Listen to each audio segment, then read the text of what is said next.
Ils l'ont vaincu à cause du sang de l'agneau et à cause de la parole de leur témoignage.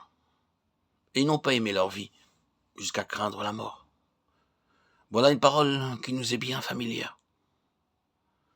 Rappelons les circonstances dans lesquelles elle fut prononcée. Elle fait partie d'une déclaration articulée dans le ciel par une voix forte à un moment où les multitudes célestes sont en train d'observer un conflit colossal qui se déroule dans ce que nous pourrions appeler les cieux inférieurs. Ce conflit met aux prises d'une part les forces célestes représentées par Michel et ses anges, d'autre part les forces diaboliques représentées par Satan et ses anges. L'occasion du conflit est un être corporatif, c'est-à-dire ayant les caractéristiques de la personnalité tout en étant composé de nombreuses unités. Cet être est désigné ici par le terme d'enfant mâle, ou littéralement de fils mâle. Par son enlèvement auprès de Dieu et de son trône, c'est lui qui déclenche cette terrible bataille et en précipite l'issue. Satan et ses anges, chassés du ciel, sont précipités sur la terre et leur place ne fut plus trouvée dans le ciel. Alors une voix forte, ou, comme le dit la version synodale, une grande voix se fait entendre dans le ciel disant « Maintenant, le salut de notre Dieu est arrivé, et sa puissance et son règne, et l'autorité de son Christ. Car il a été précipité l'accusateur de nos frères, celui qui les accusait devant notre Dieu jour et nuit. Et ils l'ont vaincu à cause du sang de l'agneau et à cause de la parole de leur témoignage. Et ils n'ont pas aimé leur vie, mais ils l'ont exposée à la mort. C'est pourquoi, réjouissez-vous, cieux, et vous qui habitez dans les cieux. Malheur à la terre et à la mer, car le diable est descendu vers vous, animé d'une grande colère, sachant qu'il ne lui reste que peu de temps. Il y a dans ce passage bien des détails auxquels nous ne pouvons pas nous arrêter ici. Nous enregistrons simplement le contenu de cette déclaration et l'événement qui en est l'occasion. Car c'est cela, et tout ce qui s'y rattache, qui va faire l'objet de notre entretien. Tout d'abord, arrêtons-nous un instant au livre lui-même pour jeter un rapide coup d'œil sur l'ensemble du récit. Nous constatons que le chapitre 11 nous amène au temps de la fin. Le chiffre 7 est toujours associé à une idée de plénitude, d'achèvement, et cette 7e trompette marque la fin d'une phase de la présente économie. Le chapitre 12 du livre de la Révélation de l'Apocalypse traite du temps de la fin. Mais il est très important pour nous de réaliser que les chapitres 12 à 14 forment une parenthèse. Ils ne sont pas dans la ligne directe de la narration. Ils constituent une partie distincte insérée là. C'est la signification du mot parenthèse. Pour expliquer ou confirmer ce qui a été dit, le récit en lui-même est complet, mais quelque chose est introduit par voie de parenthèse pour élucider certains faits et en indiquer le sens. Ainsi, les chapitres 12 à 14 sont une parenthèse, une explication de ce qui vient d'être dit. Tenant compte de ce fait, si nous réalisons qu'il en est bien ainsi, nous constatons que le chapitre 12 correspond au chapitre 2 et 3, et le mot qui donne la clé ou qui établit le lien entre ce chapitre 12 et ces chapitres 2 et 3 est le mot « vaincre ». Nous savons que tous ces messages des chapitres 2 et 3 s'adressent pour finir au vainqueur. Ils se terminent tous par les mots « à celui qui vaincra ». Le vainqueur est à la fois la clé de l'interprétation et le lien entre ces deux parties. Dans le chapitre 12, l'enfant mâle, le fils, n'est pas autre chose que la phalange des vainqueurs au temps de la fin.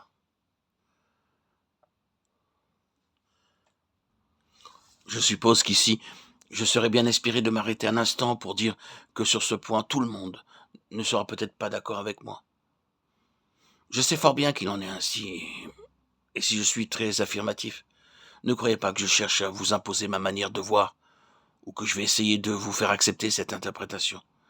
Mon insistance n'a pas d'autre mobile que la force de ma conviction personnelle. À vous de porter la chose devant Dieu et d'obtenir pour vous-même le témoignage intérieur de l'esprit. Pour moi, il a une question d'une importance sans parallèle et je crois que nous pouvons nous en faire une idée. Je répète donc qu'en ce qui me concerne, je considère l'enfant mâle du chapitre 12 du livre de l'Apocalypse comme représentant le groupe des vainqueurs au temps de la fin. Je constate deux choses. C'est que cet enfant mâle fait l'objet d'une allusion au pluriel Nous avons au verset 5, elle enfanta un fils, un enfant mâle. Et au verset 11, et ils l'ont vaincu. Il s'agit là non pas d'un être simple, d'une personnalité unique, mais d'un corps collectif, ou disons d'un être corporatif. Le mot grec, teknon, enfant, n'est pas employé dans le Nouveau Testament à propos du Seigneur Jésus, tandis qu'il l'est souvent quand il s'agit des croyants. Il est vrai qu'au verset 5, nous avons le mot huios, fils, qui est fréquemment usité en parlant de Christ.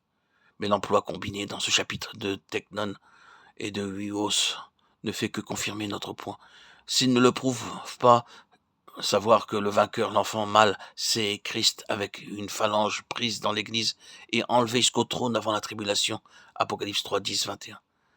Certains d'entre vous ne réaliseront peut-être pas la portée de cette conclusion, mais d'autres se rendront compte de l'importance de cette affirmation, à cause de toute une école qui interprète ces événements comme s'étant accomplis au moment de l'incarnation et regarde l'enfant mâle comme représentant le Seigneur Jésus lui-même. Mais pour établir la chose d'une façon concluante, on est toujours obligé de faire violence au contexte qui oppose à cette explication de sérieux obstacles. Mais si notre interprétation est exacte, alors c'est maintenant que nous pourrons faire un pas de plus et embrasser du regard l'événement capital qui nous est présenté. Quel est donc dans cette révélation l'élément central? Qu'est-ce qui occupe la place suprême? C'est un groupe de rachetés associés avec Christ sur son trône pour avoir vaincu le grand dragon, le serpent ancien appelé le diable et Satan, celui qui séduit toute la terre, l'accusateur des frères. Le Seigneur Jésus est le premier vainqueur, le vainqueur par excellence. Et ce que nous avons ici dans ce chapitre, c'est une phalange de croyants qui est devenue une avec lui et qui partage son trône. Mes bien-aimés, toute l'histoire de ce monde a son aboutissement là. Ce point d'arrivée représente l'intention première de Dieu et son objectif suprême au sujet de l'homme, le voir uni à son Fils, Jésus-Christ. C'est la pensée originelle de Dieu concernant son Fils et concernant ceux qu'il a élus en Christ avant que le monde fût.